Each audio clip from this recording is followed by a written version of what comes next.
네, 반갑습니다. 조코프TV 조현일입니다. 자, 현지에서 NBA 인기 하락에 대한 이야기들이 상당히 많이 나오고 있습니다. 애덤 실버 총리를 비롯해서 NBA에서 굉장히 고심이 크다고 합니다. 자, 이 NBA는 계속해서 시청률이 상승 곡선이었습니다. 자, 그러면서 엄청난 또 규모의 그런 TV 계약을 맺기도 했었고, 또 NBA가 워낙 호황이다 보니까 또 미국 경제도 나쁘지 않고, 자, 그러다 보니까 셀러리 캡도 계속해서 상승했죠. NBA 인기가 확장되지 않았더라면 선수들이 받아갈 수 있는 연봉도 적을 수밖에 없습니다. 왜냐? 셀러리 캡이 커지지 않으니까. NBA 셀러리 캡은 계속해서 높아지고 있는 추세인데, 다만 시청률이 상당히 좀 많이 떨어졌다고 합니다. 일단 ESPN의 올 시즌 오프닝 더블 헤더, 지금 여기 나와 있죠. 오른쪽에 애덤 실버 총재 옆에 평균 160만 명의 시청자 수를 기록을 했는데, 이건 2023년에 빅터 웬반야마의 데뷔전 대비 42%가 감소했다라는 보고가 있었고요. 그리고 미러키와 필라델피아의 경기 171만 명의 시청자가 지켜봤는데, 이건 지난 시즌 255만 명, 셀틱스와 닉스의 2023년 기록보다 80만 정도가 감소한 거죠. 피닉스와 LA 클리퍼스의 대결은 152만 명의 시청자가 봤는데, 작년과 비교했을 때 49%가 감소했다고 보고가 나와 있습니다. 자, 그리고 TNT의 목요일 경기였는데, 바로 샌안토니오 스퍼스와 댈러스 매버릭스의 지역 더비였죠. 145만 명의 시청자가 지켜봤는데, 이건 역시도 전년도 이 게임 대비해서 29%, 그러니까 30% 정도가 감소를 했다고 합니다. 자, 마지막으로 ESPN의 금요일 게임, 인디애나와 뉴욕의 클래식 매치죠. 그런데 83만 명만 지켜봤다고 해요. 이건 이제 ESPN2에서 방송하는 대학 풋볼 경기보다도 시청자 수가 적었다고 합니다. ESPN2는 말 그대로 우리나라로 친다면 KBS2 있는 거죠. 근데 ESPN2는 주로 엄청나게 인기가 높은 그런 스포츠를 방영하는 건 아닙니다. 그런데 대학 풋볼 경기보다도 시청자 수가 적다고 하니 확연히 숫자 자체는 많이 줄어들었다고 볼 수가 있는 거죠. 자, 샤킬 오닐 같은 경우는 이렇게 얘기를 합니다. 지금의 3점슛 풍토가 NBA 시청률과 인기 하락으로 이어졌다라고 이야기를 합니다. 본인은 스테픈 커리를 항상 존경하고 존중을 했어요. 스테픈 커리를 늘 높게 평가를 했지만, 본인의 플레이 스타일과는 확연히 대비되잖아요. 샤킬 오닐이 뛰었던 90년대, 2000년대까지만 하더라도 선수들의 몸집, 그 다음에 골 밑에 파괴적인 플레이, 이런 부분들에 대한 수요가 상당히 많았습니다. 자, 하지만 피닉스 선즈, 런앤건, 펀앤건, 마이크 덴토니 감독과 스티브 내시가 이끌던 그 2000년대 중반의 런앤건 이후에 스테픈 커리가 3점 농구를 완전 확장시켰죠. 촉발시켰습니다. 그래서 샤킬 오닐이 어떤 얘기를 하냐면, 모든 팀들이 경기당 3점 슛을 너무 많이 던진다. 그리고 왜 NBA 인기가 떨어졌냐고, 팬들은 어떤 팀의 경기를 보더라도 특색이 있는 게 아니라 같은 장면을 계속 보니까 여기에 대해서 지루함을 느낀다. 신선함이 없으니까 모두가 3점 던지고 그 다음에 탑에서 핸드업하고 자빠져 있으니 재밌겠냐, 지금 이렇게 이야기를 하는 거예요. 자, 그러면서 어떤 얘기를 했냐면, 모두가 최고급 드리블 핸드업으로 같은 플레이를 하고 있다. 그냥 플레이를 복제할 뿐이다. 이런 이야기를 하면서 모두가 또 같은 생각을 하고 있고 같은 아이디어 속에 농구를 펼치고 있다. 이거는 커리와 3점을 쏘는 친구들이 망친 거다. 이렇게 이야기를 했습니다. 샤킬 오닐 특유의 그런 화법이라 볼 수가 있는데, 아예 틀린 말은 아니라고 생각해요. 저는 샤킬 오닐이 전성기였던 90년대나 2000년대보다 지금 농구가 사실 더 재밌긴 하거든요. 그런데 샤킬 오닐의 말도 일리가 있습니다. 자, 그러면서 덧붙이기를, 모든 팀들이 스테픈 커리와 골든스테이트 워리어스가 3점 라인 바깥에서 하고 있는 일들을 모방하고 싶어한다, 따라하고 싶어한다, 이런 얘기를 했습니다. 계속 말씀드리지만 틀린 말은 아니에요. 왜냐하면 확실히 예전에 비해서 그 팀이 가지고 있는 색깔이나 혹은 특색들이 많이 죽었어요. 그건 결국에는 모두가 3점을 던지기 때문이라는 게 샤킬 오닐의 논거인데, 틀린 말은 아닙니다. 다만 애덤 실버 총재는 정면으로 반박했어요. 반박할 수밖에 없죠. 내가 NBA를 이끄는 수장인데, 맞습니다, 샤킬 오닐의 말이 무조건 맞고요, 3점 쏘는 선수들 전부 다 손을 묶어놔야 됩니다, 이렇게 말할 수는 없잖아요. 그래서 애덤 실버 총재가 어떤 얘기를 했냐면, TV 시청률 하락에 대한 샤킬 오닐의 의견에 나는 동의하지 않는다. 그리고 3점 슛과 시청률 저하는 아무런 관련이 없다고 생각한다. 이렇게 이야기를 했습니다. 그냥 정면으로 반박한 거죠. 자, 그러면서 샤크가 뛰었을 때는 리그의 흐름은 정반되지 않았냐. 그리고 그 당시에 비평가들은 경기의 변형이, 그러니까 경기의 변화가 충분하지 않다라고 불평했었다. 그러니까 샤킬 오닐이 뛸 때는 그냥 몸빵으로 툭툭 치고 들어가서 덩크 찍고 그 다음에 골밑 플레이를 했었는데, 그때도 지루하다고 말한 사람들이 있지 않았냐. 지금 이런 게 애덤 실버 총재의 이야기예요. 자, 그러면서 3점 슛 라인을 1990년대에 잠깐 줄였었어요. 그러고 97, 98 시즌 때 다시 늘렸었죠. 그러니까 원상 복귀한 건데 애덤 실버 총재가 또 어떤 얘기를 했냐면 3점 슛을 더 어렵게 만들기 위해서 또 게임의 변형을 가하기 위해서 3점 슛 라인을 조금 더 뒤로 옮기는 방안을 고안할 수도 있다. 물론 지금 당장 실제로 이루어지지 않겠지만 그런 부분도 우리는 생각을 하고 있다라고 지금 또 이야기를 했습니다. 자, 그러면서 이제 애덤 실버 총재가 몇 주 동안의 평점, 그 다음에 몇 게임의 그냥 스몰 샘플만 보고 이야기를 한 것 같다. 왜냐하면 미국 대선도 있었다. 그리고 메이저리그에서 양키스랑 다저스가 붙지 않았냐. 이게 결국 많은 관중과 관심을 끌어모았기 때문에 아무래도 초반에 NBA의 시청률이 잘 나올 수는 없었을 것이다 라고 애덤 실버 총재가 이야기를 한 거죠. 그러면서 플로어에서 어떤 게임을 펼치느냐는, 그리고 지금의 이런 트렌드가 NBA 인기 저하, 그 다음에 잠깐 나타나는 시청률 저하는 관계가 없다고 생각한다 라는 게 애덤 실버 총재의 그런 입장입니다. 자, 3점을 많이 던지기는 해요. 네, since 1979, 80 시즌이라고 나온 건 NBA가 3점을 도입했던 게 79, 80 시즌이기 때문입니다. 그러니까 제 나이와 거의 3점의 역사는 비슷합니다. NBA에서 79, 80 시즌 때는 한 팀당 3점을 2.8개를 던졌어요. 1999, 2000 시즌, 제가 20살 때였는데 이때는 13.7개만 던졌습니다. 그런데 2009, 10 시즌 때 18.1개니까 단기간에 한 4-5개를 더 던진 거죠. 아까도 말씀드렸듯이 저 딱 중간에 있는 2004, 2005 시즌 때 지금 골든스테이트 농구의 기반을 마련한 농구를 합니다. 런앤건, 펀앤건, SSOS, 7 seconds or less라고 해서 7초 이내에 그냥 퀵샷 던지는 거야. 제대로 된 빅맨 없이 그냥 포가드 시스템 돌리고 막 엄청나게 재밌는 농구를 했었어요. 자, 그러면서 2009, 2010 시즌 때 스테픈 커리가 등장합니다. 그리고 나서 2014, 15 시즌 때 22.4개로 기하급수적으로 늘죠. 기하급수적으로 늡니다. 그리고 2019, 20 시즌 때는 급기야 34.1개의 슛을 NBA 팀들이 매경기 3점을 던집니다. 그리고 지금 현재 24, 25 시즌 현재 37까지 늘었는데 이게 사실 NBA 인기에 인과관계가 있을까라는 질문은 저는 잘 모르겠어요. 그런데 제가 레딧의 많은 댓글들을 살펴보니까 3점을 많이 던지는 건 괜찮은데 특색이 없고, 그 다음에 3점 아니면 자유투 삥 뜯고, 그러다 보니까 휘슬 많이 불리고 경기에 스탑이 너무 많이 일어난다, 이런 댓글도 있더라고요. 저는 3점 농구 NBA 인기의 인과관계를 따지기에는 너무나 많은 변수들이 있는데 올드스쿨러들은 좀 싫어하지 않을까라는 생각은 듭니다. 저도 90년대부터 NBA를 봤던 사람이지만 저는 좋거든요. 그런데 분명히 또 경기에 대한 관점은 다르니까 이 부분에 대한 그런 이견들은 좀 있을 것 같습니다. 자, 2019, 20 시즌부터 23, 24 시즌까지 평균 시청자 수를 살펴보면 19, 20 시즌 때는 1.6이었고요. 20, 21 시즌 때는 1.34였습니다. 코로나 때문에 또 경기 또 리그가 중단된 적이 있었기 때문에 아무래도 그런 관심들이 이어지지 못했겠죠. 그리고 나서 21, 22 시즌 때 1.61로 평년을 되찾았고요. 21, 22 시즌은 1.61로서 19, 20 시즌과 거의 비슷했습니다. 그리고 1.59, 1.56 조금씩 낮아지고 있죠. 낮아지고 있는 건 부인할 수 없다. 하지만 저는 그렇게 생각을 해요. 단순히 시청자 수로만 그 해당 종목의 인기를 그대로 반영할 수 있을까? 저는 그렇진 않다고 보거든요. 왜냐하면 불법 스트리밍이 워낙 많잖아요. 미국 같은 경우는 뭐가 있냐면 자기 지역에서는 그 해당 팀의 경기를 못 봅니다. 리그 패스로 블랙아웃 돼요. 그게 정책입니다. 그렇다면 어떻게 봐야 되냐? 10만 원이 훨씬 넘는 케이블에 가입을 해야 돼요. 볼 수 있겠냐 이거지. 그러면 리그 패스 안 지르겠죠.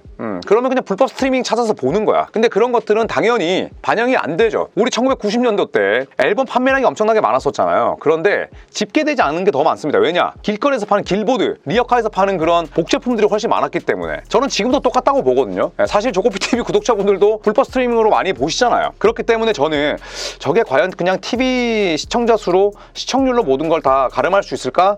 사실 그런 생각은 좀 듭니다. 자, 또 하나는 새로운 스타가 없다는 거죠.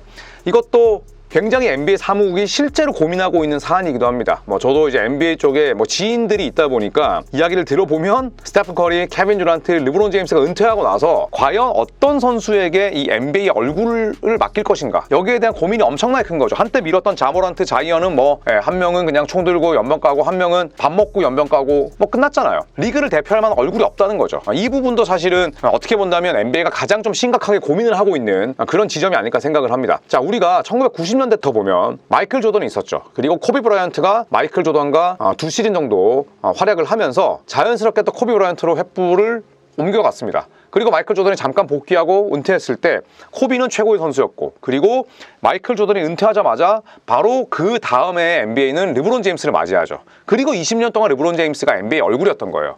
그 사이에 뭐 듀란트, 커리, 뭐 데릭 로즈 등등이 있었습니다만, 명확하게 르브론 제임스라는 슈퍼스타를 NBA는 지난 20년 동안 소위 거느린 셈이 됐거든요. 근데 지금은 없잖아요.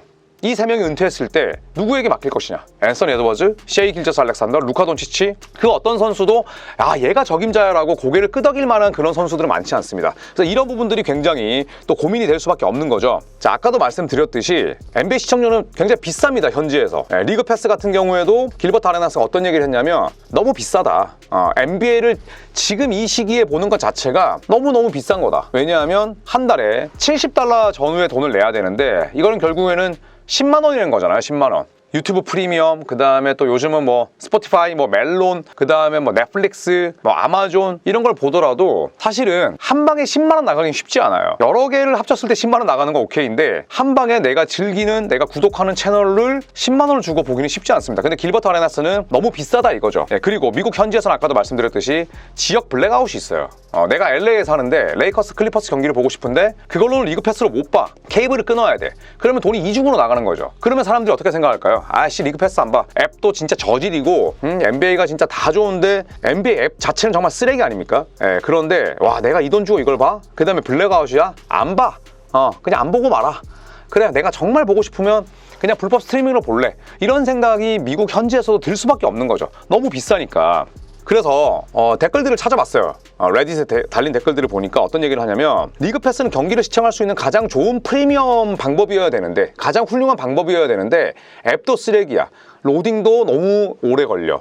그리고 제때 경기가 시작하지도 않아. 그런 얘기를 하면서 블랙아웃이나 다른 그런 제한 없이 모든 팀들의 경기를 볼 수 있게끔 만들어야 되는 거 아니냐, 지금 이렇게 이야기를 하고, 그리고 리그 패스를 보는 사람들에게는 광고도 없애고 그 다음에 경기장 캠을 계속 켜면서 내가 경기장에 있는 것 같은 분위기를 줘야지, 끊기면 끊기는 대로, 광고 나가면 광고 나가는 대로 이걸 우리가 다 보고 있어야 되니 사람들이 리그 패스로 경기를 보겠냐, 지금 이런 이야기거든요. 저도 레딧을 찾아보니까 일단 NBA 앱에 대한 엄청난 불만들이 있고요. 그리고 도대체 애덤 실버 총재는 NBA 앱에 대해서 어떤 생각을 하고 있는지 모르겠다, 이 정도면 거의 문외 아니냐, 뭐 이런 댓글들도 있었습니다.